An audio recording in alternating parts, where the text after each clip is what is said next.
Jesus instructs us to watch and to understand the signs of our times.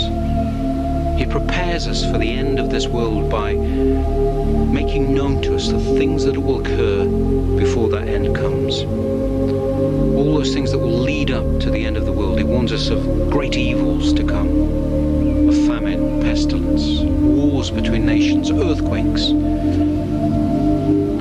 Now, of course, we have seen examples of these things throughout history, but they will intensify.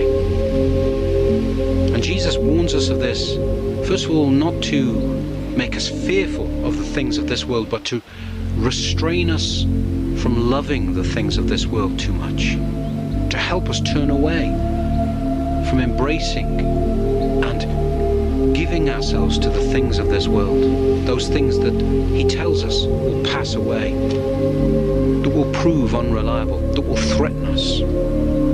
We must not be shaken by them, but in fact, rather than fear the things of this world, Jesus encourages us to allow the things, the disasters of this world, to help us fear the judgment that is to come. Let these things shake us out of our complacency and from our trust in the things of the world, by recognizing the judgment to come and to fear that judgment. There will be great distress, great suffering. There will be a suffering on earth that will seem to men endless.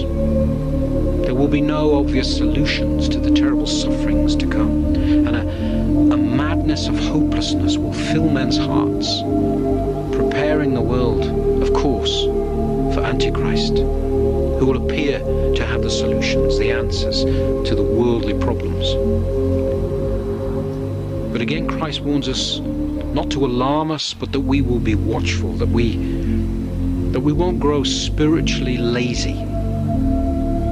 Spiritually lazy in times of peace, in times of plenty, when our cupboards are full, when war only seems to happen in far-off countries.